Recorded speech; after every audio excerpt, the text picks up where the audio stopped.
चलो सवाली, दौड़ कर चलते हैं। हाँ, कहीं सब चले न जाएं। दीदी दीदी रुको।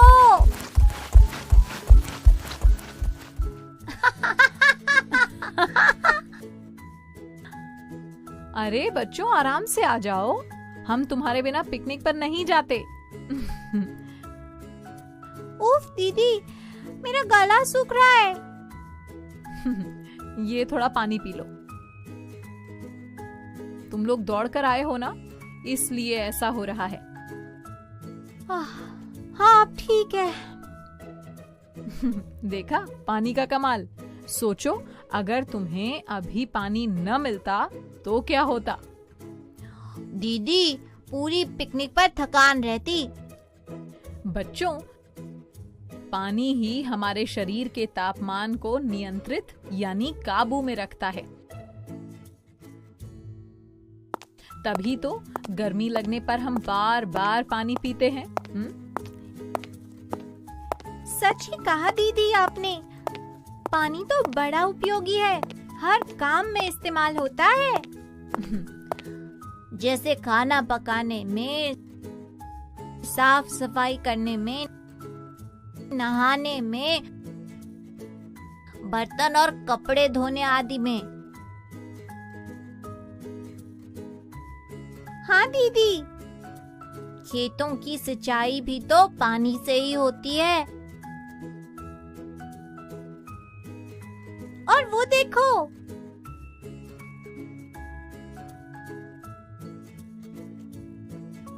पानी में लोग मछली भी पकड़ रहे हैं। हाँ, और पानी यातायात का साधन भी तो है। बच्चों, नाव और समुद्री जहाज पानी में तैरकर एक जगह से दूसरी जगह जाते हैं। हाँ दीदी, और पानी में कितने सारे जीव जंतु भी तो रहते हैं, जैसे मेंढक, मछली, कछुआ। बिल्कुल सही। पर खोजी, जीव जंतुओं के अलावा बहुत से पौधे भी पानी में उगते हैं। सच्ची दीदी? हाँ दीदी, मुझे पता है। कमल, जलकुंभी और सिंघाड़ा तो पानी में ही उगते हैं। शाबाश सवाली।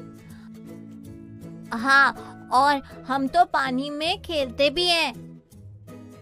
तैरना, नाव की सैर करना, नाव की दौड़ जैसे खेल कितने मजेदार हैं। तो बच्चों, ये तो थे वे उपयोग जो तुम अपने रोज के कामों में देखते हो, लेकिन पानी के कुछ और भी उपयोग हैं। वो क्या है दीदी, बताइए ना। बच्चों, कभी-कभी नदियों के बांध पर जमा पानी से या कभी-कभी बहती नदियों के तेज बहाव के पानी से बिजली बनाई जाती है। पानी से बिजली? वाह दीदी, ये तो कमाल है। थोड़ा और बताइए ना इस बारे में। चलो, मैं तुम्हें दिखाती हूँ। ये देखो कैसे बांध का पानी इस मशीन पर गिर रहा है। बच्चों, इस मशीन को टरबाइन कहते हैं। पानी के गिरने से टरबाइन तेजी से घूम रही है, जिसके कारण बिजली बन रही है। वाह दीदी, हमें तो आज ही पता चला कि पानी से बिजली भी बनाई जाती है। हाँ बच्चों, इसके अलावा पानी फैक्ट्रियों में भी उपयोग होता है, जैसे बॉयलर से भाप बनाने में, रसायनों को घोलने में, मशीनों की साफ सफाई करने में, कपड़ों को रंगने में और भी बहुत से कामों में। ठीक है, चलो अब वहां बैठकर खाना खाते हैं।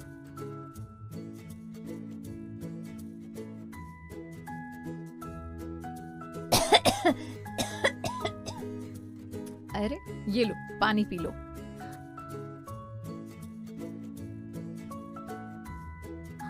अब ठीक हूँ दीदी। गले में कुछ अटक गया था, पानी पीने से ठीक हो गया।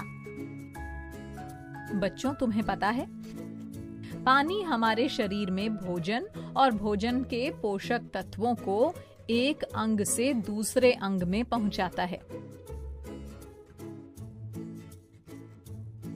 हाँ, जैसे पानी ने खोजी के गले से समोसे को उसके पेट में पहुंचा दिया और उसकी खांसी ठीक हो गई है ना? हाँ। और बच्चों, पता है कि सभी पेड़ पौधों और जंतुओं के शरीर में भी जल की बहुत अधिक मात्रा होती है। जैसे कि हमारे शरीर में 70% जल होता है, हाथी के शरीर में 80% जल होता है और पेड़ पौधों में 60% जल होता है। अच्छा दीदी, पर पानी का हमारे शरीर में क्या काम होता है? सवाली, पानी हमारे शरीर में बनने वाले विभिन्न हानिकारक पदार्थों जैसे यूरिया, लवण आदि को मूत्र व पसीने के रूप में बाहर निकालने में सहायता करता है। इसके अलावा जल हमारे रक्त का भी अधिकांश भाग बनाता है। दीदी, हम अपने शरीर में तो पानी की आवश्यकता को समझ गए, पर पेड़ पौधों के शरीर में पानी का क्या काम होता है? उनमें तो रक्त भी नहीं होता। बहुत अच्छा सवाल है खोजी। बच्चों, जल में बहुत से खनिज लवण घुले होते हैं और पेड़ पौधे जड़ों से जल के साथ इन्हें भी अवशोषित कर लेते हैं, जो उन्हें पोषण प्रदान करते हैं। इसके साथ ही पौधों में जल का उपयोग प्रकाश संश्लेषण में भी किया जाता है। तो समझ में आया बच्चों? हाँ दीदी। इसके अलावा नदियों का पानी उनके किनारे पर लगे वृक्षों के फल और बीजों को दूर दूर तक फैलाने का कार्य भी करता है।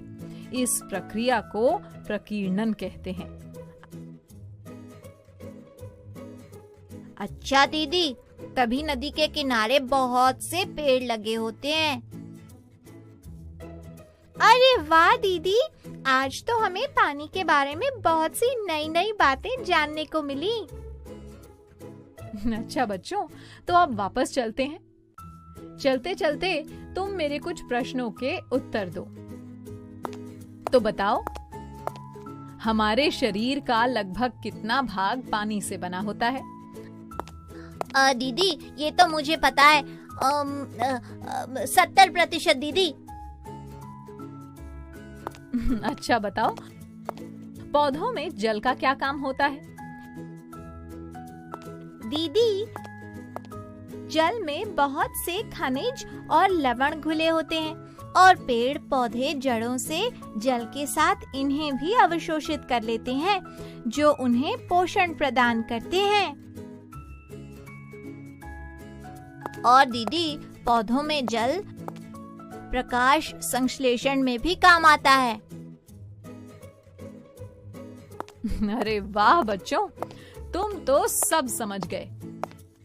अरे लो, चलते चलते हम तो वापस भी पहुंच गए। चलो बच्चों, अब मैं चलती हूँ, फिर मिलेंगे। चलो।